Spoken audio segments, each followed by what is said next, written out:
Welcome to Your Biz, Your Rules, the podcast for business-minded go-getters hosted by me, your favourite brain and biz coach, Dara Paddy.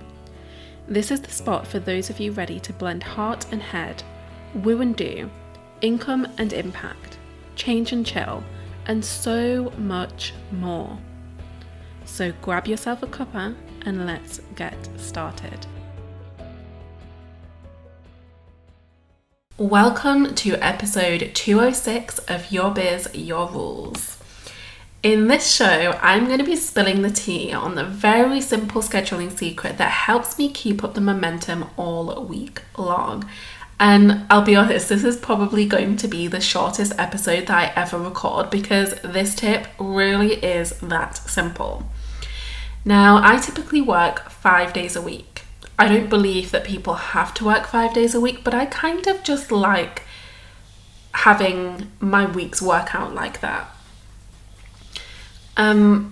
But that's a conversation for another day. Anyway, I typically work 5 days a week, and I haven't always found it the easiest to stay in the zone for that amount of time. And I've tried and tested so many different ways of working in my business since I started this business, and really before that. So I feel like I'm qualified to share that this tip that I'm about to share with you is the best yet. So let's look at some of the things that I've tried in the past that maybe haven't necessarily worked the best for me long term. So I tried taking a midweek day off every week. So I had a Wednesday off every week, and that didn't really work for me just because I felt like I needed extra sort of gearing up time and extra winding down time because my week was broken up into these two small chunks of just 2 days. It just felt a little bit disjointed and like I didn't necessarily have enough space or like headspace, but also like time space to do the things that I really wanted to be able to do. And then I also experimented with having one Wednesday off a month. And I did actually really like that. I liked having one like midweek day off where I could just do fun things and not have to do, like regular weekend things that have other people involved. And I think that is something that I'm going to continue doing for the rest of my life, just having one weekday off every single month so that I can have just pure me time. I've also experimented with working on only passion projects on a Friday. So Fridays are for no like regular work, just for my most like fun, creative passion projects. And while I liked that in principle, especially when I was doing more like done for you client work, it didn't necessarily help me sustain momentum because I found myself way more excited and motivated on a Friday than I was on a Monday. And in fact, on a Monday, I would feel quite down because I knew I had that long to wait before I could do something that I really wanted to do. And that sort of started to bring the Sunday night blues back, which is something that I suffered from when I had a corporate job. And that is definitely not the way I want to live my life when I'm running my own business. I'm sure you can agree. I've also experimented with doing my most creative work or most like passion project work just in the mornings.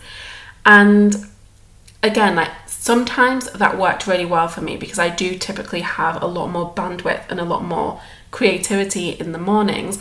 What I noticed is that I would then feel really stressed out and really anxious at pushing back certain other things. So like pushing back emails, communications, calls, stuff like that.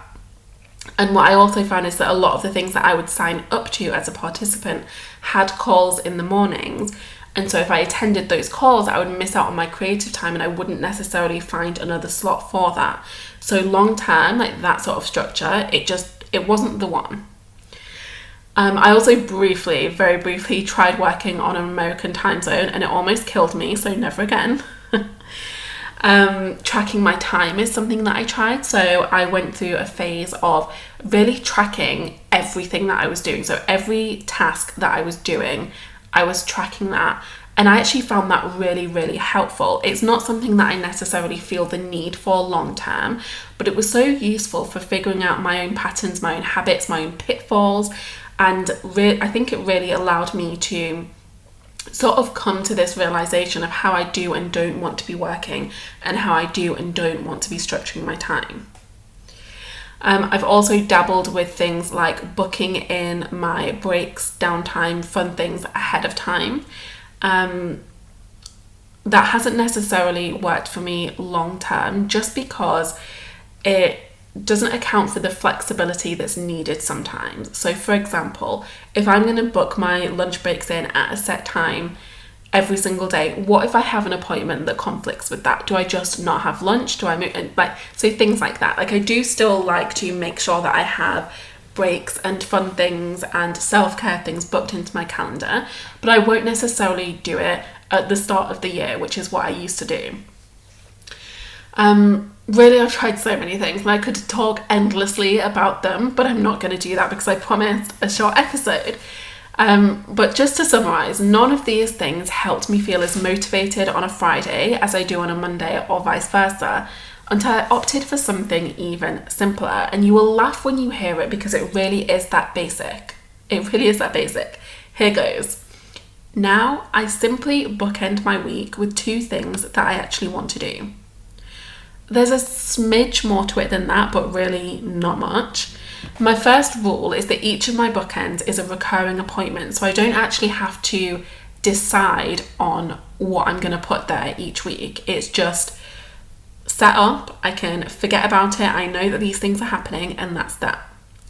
The second rule is that each of my bookends involves other people. I know for myself that if the very first thing that I do on a Monday and the very last thing that I do on a Friday is just left up to me, there's no peer pressure whatsoever, then I will probably let them slide, and that's not my intention for this. My intention for this is to create a structure that keeps me moving, that keeps me feeling that sense of momentum and excitement. I intermittently thrive on accountability, it is what it is. And then the third rule is that each of my bookends has to have a very clear purpose, because again, if it doesn't have a purpose, then I will talk myself out of doing it. That's it. Those are the only requirements. So let me tell you what my bookends are. So my first bookend, i.e. the very first thing I do on a Monday morning, is a live stream in the Unshakable Business Academy Facebook group. So I go live at 10:30 on a Monday morning and answer all of the questions that have been asked in the community. And I also do hotspot coaching for anyone who joins live. We always finish those sessions with a fun card reading for the collective, and sometimes individual card pulls for the gang too. But it's in my calendar at the same time every single week. I don't have to waste any of my daily decision making choosing how to start my Monday. It also really helps to activate my mood, because my very favourite thing to do in this world is to coach my clients, it's to connect with them, it's to really help them in whatever way I can. So making sure that I always start my week that way just sets me off on the right foot. My second bookend, i.e. the very last thing I do on a Friday afternoon, is to host the weekly co-working session for my friends and faves community. So this is a client-only Facebook group that I started towards the end of 2021. And what I love about this session is the purpose. It's this power hour to close out the week so that we can all end our day on a bit of a productivity high. Sometimes we can end Friday thinking like, oh, I should have done this week, like why didn't I do that, I could have finished that. And making sure that I finish Friday with this power hour of accountability and co-working really makes sure that that never happens, which I love. I now never finish my week feeling pissy that I haven't got enough done. That is a gift in itself. But like I said, this all sounds very simple, and that's because it is. But sometimes simple is what works. Your challenge for this week is to decide how you would like to bookend your week going forward. I want you to experiment with this, give it a go and just see if it works for you. And as always, bonus points if you want to share the deets with me on Instagram. Spoiler alert for our next episode, in next week's show, I'm going to be getting real with you about where most coaches and healers let themselves down. Make sure you hit subscribe on your podcast app of choice if you don't want to miss that ranty little episode. It's going to be a good one. I'll see you next time. Thank you for listening to Your Biz, Your Rules. I know that we all like to listen to podcasts, watch videos, read articles or books or posts on Facebook and not really do anything with that information. So I want to challenge you right now. I want to challenge you to take something from this episode, anything, and use it to spark action. Use it to activate some kind of change in the way you work, in the way you live. Do yourself this service today. And tell me all about it on Instagram. Hop over, shoot me a DM or share an Instagram story showcasing what action you are taking thanks to this episode. And of course, do all of the usual things. Subscribe, leave a review, let me know how much you love the show. And I will be back with you next week.